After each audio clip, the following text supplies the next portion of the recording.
Praise the Lord, यीशु मसीह में आप सबकी सलामती हो।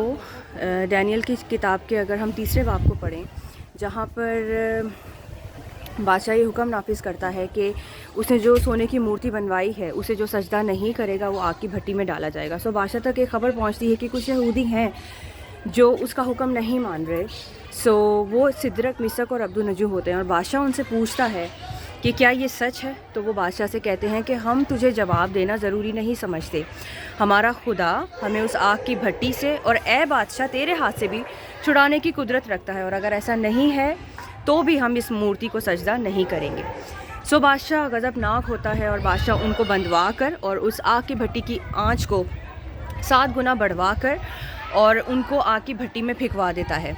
लेकिन बादशाह देखता है कि वो 3 लोग नहीं हैं, वो 4 हैं और चल फिर रहे हैं उस आग की भट्टी में। सो क्या आपसे कहना चाहती हूँ, क्या आपको बताना चाहती हूँ इस वीडियो के थ्रू कि वो बंधे हुए होते हैं लेकिन उनको कोई आँच नहीं आती। जब वो बाहर निकलते हैं उनसे जले की बू भी नहीं आती, कोई स्मेल, कुछ भी नहीं, उन्हें कोई तकलीफ़ नहीं होती, सिर्फ वो रस्सी जल जाती है जिनसे वो बांधे हुए होते हैं। कई दफ़ा ऐसी चीज़ें जो आपको बांध देती हैं, जो आपको जकड़ लेती हैं, उनका यीशु के नाम में जल जाना ज़रूरी है ताकि आप यीशु में चलते रहें, यीशु में बढ़ते रहें। कुछ चीज़ों में जब तक आप जकड़े रहेंगे, आप बंधे रहेंगे, आप कभी भी प्रॉस्पर नहीं हो पाते, आप कभी भी बाबरकत नहीं हो पाते। आप सोचते हैं कि क्यों मैं इस चीज़ से निकल नहीं पा रहा, क्योंकि हम इजाज़त नहीं देते।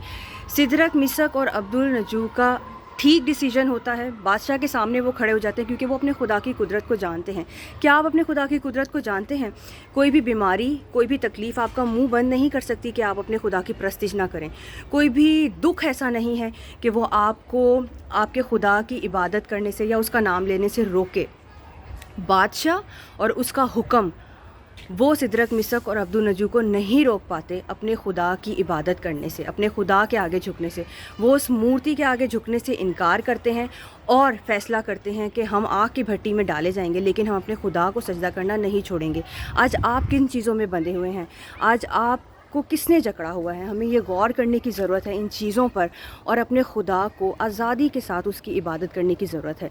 सो ऐसी चीज़ें जो आपको जकड़ लेती हैं, ऐसी चीज़ें जिन्होंने आपको यीशु में चलने फिरने और बढ़ने से रोका हुआ है, आज यीशु के नाम में कोशिश करें कि वो आपसे जाएं, आप उनसे आज़ाद हों, क्योंकि यीशु आज़ादी देता है। यीशु वो है जो आज़ाद करता है हर एक चीज़ से, हर एक बीमारी से, हर एक दुख, तकलीफ़, जादू टूने से आज़ाद करने की कुदरत जिसके पास है वो यीशु मसीह नासरी है। वो आपको और मुझे आज़ादी दे के गया है अपने लहू के वसीला से।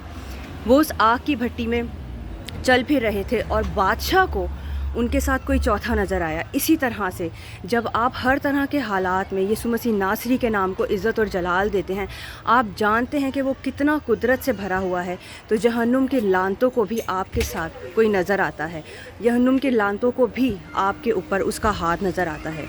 सो इस चीज़ को, इस बात को आज अपने दिलों में बिठा लें कि हालात चाहे जो भी हों, जैसे भी हों, हम जकड़े हुए नहीं हैं, हम बंधे हुए नहीं हैं। हर वो चीज़ हमारे ऊपर से, हमारे अंदर से उसके लहू के वसीला से निकाल कर साफ़ कर दी गई है। आमीन। God bless you all.